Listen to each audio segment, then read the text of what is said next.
All right, so for my Christian media project, I am going to be talking about the painting The Last Supper by Leonardo da Vinci.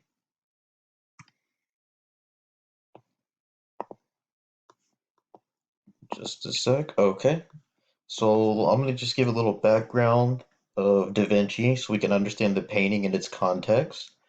So Leonardo da Vinci was born in 1452 in Vinci, Italy, which is why he's called Da Vinci, Leonardo of Vinci, Vinci, Italy. He was the illegitimate son of a nobleman from Florence and a peasant woman.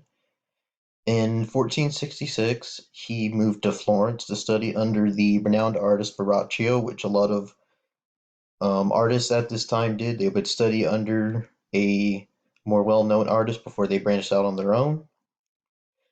Then, once he had kind of moved into his own and people knew who he was and recognized him, in 1482, he moved to the city of Milan, where he worked at the court of Ludovico Sforza, and he was there for 16 years. And he painted The Last Supper during this period, over 3 years from 1495 to 1498. In 1513, he eventually moved to Rome to work for the Pope at the time, Leo the Tenth, and at this time he also met and worked with other famous Renaissance artists such as Michelangelo and Raphael. 2 years after this, in 1515, he left Rome to work for King Francis I of France. He was actually invited there by King Francis himself.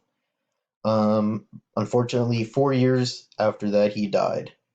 And even during his time, he was hailed as one of the greatest thinkers in history.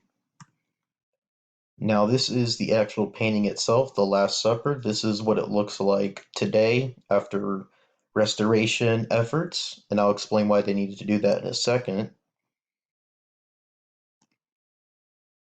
So, The Last Supper is actually a mural, and it was painted on the wall of a refectory of the Santa Maria del Grazie in Milan.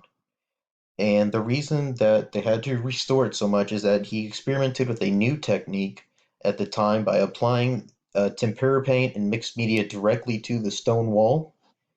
And this is what caused the painting to deteriorate even within his own lifetime. So it didn't even take, 50, 60, 100 years, even within his own life, it had started to deteriorate. And in 1943, during World War II, a bomb was actually dropped on the refectory, but amazingly, this mural was protected because of the iron framework of the refectory itself. And so the image, as I explained on the previous slide, is a result of conservation that was done to preserve the mural. So an analysis. So what's interesting about this painting is that Da Vinci broke with tradition by portraying the moment before Judas was identified by Christ as the disciple who would betray him. Because before Da Vinci, most painters who portrayed the Last Supper portrayed the moment when Christ actually identifies Judas, using different hand gestures. So he broke with tradition by portraying the moment before Judas was identified. And if you go and look back at the painting, you can see Judas to the left of Jesus reaching towards a plate, which is actually a reference to something mentioned in Matthew chapter 26, and he's clutching a purse because he was the treasurer of the disciples, and the purse represents the 30 pieces of silver that he was paid by Caiaphas to betray Jesus.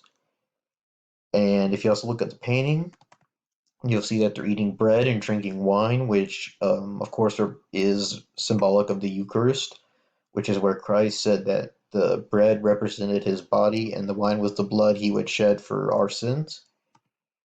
And so that's just an overview of the Last Supper, and here's my works cited page with the two sources I used for his biography and about the painting itself, and then where I got the image from of the actual painting.